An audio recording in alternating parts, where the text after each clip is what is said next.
Ito pala mga idol, puntahan natin tong dinarayo rito sa Ongpin, to Chinese Bite.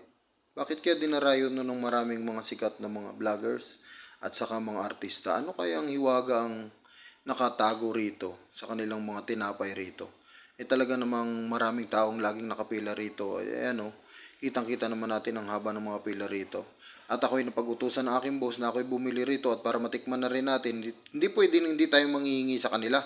Dahil nautusan tayo, hingi tayo para matikman natin ang lasa na to.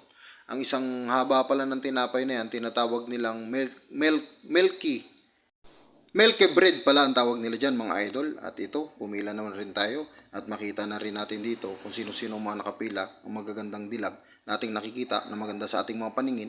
Kasama na rin yan sa titingnan natin. Ay joke lang at baka marinig na naman aking asawa at ako'y matutuktokan na naman.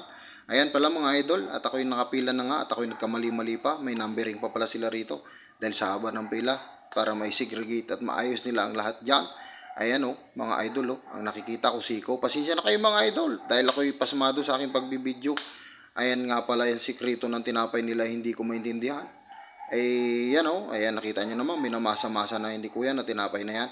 Ay talaga naman sa daming pumipila dyan talaga naman may inganyo ka rin at pumila ka rin at yan na nga kinuha na ni kuya ang aking number at yan nakita ko at ginupit-gupit na nila ang tinapay na ibibigay nila sa akin ay matitikman ko na rin sa tagal-tagal ko na rito sa Binondo ngayon ko lang matitikman tong tinapay na to at ako'y nahiya sabi ko nga nung ako'y nakapila sabi ko pagbigyan nyo naman ako'y vlogger.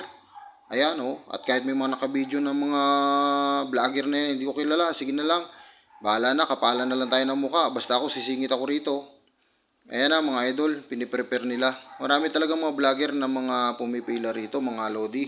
Ayan nakita nyo naman, talaga namang maghapon yan, busy-busy sa kanila. Busy-busy ang kanilang negosyo. Ay sa atin, nakikita nyo, ang gagandang dilag dyan, mga idol. Ay talaga naman, ay talagang kahit anong haba ng pila, ay talaga ako'y naghintay. Dahil sa raming magagandang dilag na nakapila dyan, ay talaga naman.